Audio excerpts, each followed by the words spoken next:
সোমালীয় জলদস্যুদের কবল থেকে মুক্ত জাহাজ এমভি আবদুল্লাহ কক্সবাজার উপকূলে পৌঁছেছে। জোয়ার অনুকূলে থাকায় পূর্ব নির্ধারিত সময়ের আগেই কুতুবদিয়া উপকূলে পৌঁছানোর আশা করছেন নাবিকরা। সন্ধ্যা ৭টা নাগাদ জাহাজটি কুতুবদিয়া উপকূলে পৌঁছতে পারে বলে জানিয়েছে ক্যাপ্টেন আব্দুর রশিদ। তিনি আরও বলেন, কুতুবদিয়ায় ১০,৫০ টন চুনাপাথর খালাস শেষে জাহাজটি চট্টগ্রামের পথে রওনা হবে। এক্ষেত্রে কুতুবদিয়া উপকূলে ২ দিন অবস্থান করতে হবে। পরে চট্টগ্রাম বন্দরের বহির্নোঙরে আসার কথা রয়েছে। পেপসোডেন্ট চার্মিচেক ১২ ঘন্টা জীবাণুদের সাথে লড়াই করে দিবে ক্যাবিন থেকে সর্বাধিক সুরক্ষা। এর আগে গত ১লা মে আরব আমিরাতের ফুজাইরা বন্দর থেকে চট্টগ্রামের উদ্দেশ্যে রওনা দেয় এমভি আবদুল্লাহ। বিরামহীন ১২ দিন চলার পর সোমবার ভোরে বাংলাদেশের জলসীমায় প্রবেশ করে জাহাজটি। জাহাজের কর্তৃপক্ষ জানিয়েছে, মঙ্গলবার বিকেলে অন্য জাহাজে করে চট্টগ্রামে আনা হবে নাবিকদের। মাত্র কক্সবাজার অতিক্রম করব ইনশাল্লাহ, আর কুতুবদিয়া সন্ধ্যে ৭টার মধ্যে অ্যাঙ্কর করবো বলে আশা রাখছি। ঠিক আছে, বর্তমানে আমরা কক্সেরিয়া উপকূল অতিক্রম করতেছি। এ বিষয়ে আরো জানাতে চট্টগ্রাম থেকে যোগ দিয়েছেন সহকর্মী অনুপম শীল। অনুপম শীল, একটু জানতে চাই, কুতুবদিয়ায় যখন পৌঁছবে তখন কি কি আনুষ্ঠানিকতা থাকবে আর কারা স্বাগত জানাবে?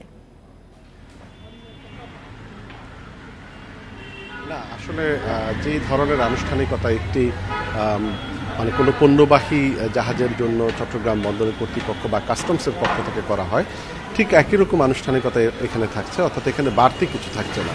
তবে এখানে যেহেতু দীর্ঘ আসলে একটি বড় ঘটনাবহুল একটি সময় অতিক্রম করে এই জাহাজটি এবার চট্টগ্রামে আসছে, জাহাজ মালিক কর্তৃপক্ষ আমরা সর্বশেষ যে তথ্য জেনেছি যে তারা হয়তো আগামীকালকে চট্টগ্রাম থেকে এই জাহাজের নাবিক যারা আছেন তাদের আত্মীয় স্বজনদেরকে সহ তা জাহাজ মালিক কর্তৃপক্ষ তারা কুতুবদিয়া একটা আলাদা জাহাজে করে যাবেন এবং সেখানে এই জাহাজটি পরিচালনার জন্য আরও বেশ কিছু নাবিককে তারা নিয়ে যাবেন চট্টগ্রাম থেকে, এবং সেক্ষেত্রে সেখানে পৌঁছানোর পরে নতুন নাবিকরা এই জাহাজের দায়িত্ব গ্রহণ করবেন এবং সেখানে যে সমস্ত নাবিক এখন আছেন তারা ফিরতি পথে চট্টগ্রাম ফিরে আসবেন।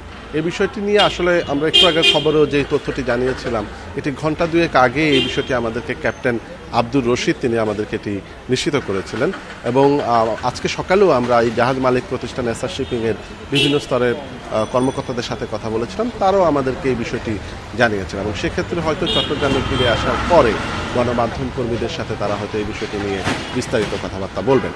আর আজকে ভোরে যখন বাংলাদেশের জলসীমায় মূলত এই জাহাজটি প্রবেশ করে, সেক্ষেত্রে আমরা গত কয়েকদিন ধরে এই যোগাযোগের বিভিন্নভাবে যোগাযোগের মাধ্যমে যেটি জেনেছিলাম যে হয়তো আগামীকালকে অর্থাৎ এটি চট্টগ্রামে অর্থাৎ কুতুবদিয়ায় পৌঁছানোর কথা, কিন্তু আজকে আমরা ঘন্টা দুয়েক আগে ক্যাপ্টেন আব্দুর রশিদের সাথে আবারও যোগাযোগ করতে পেরেছিলাম।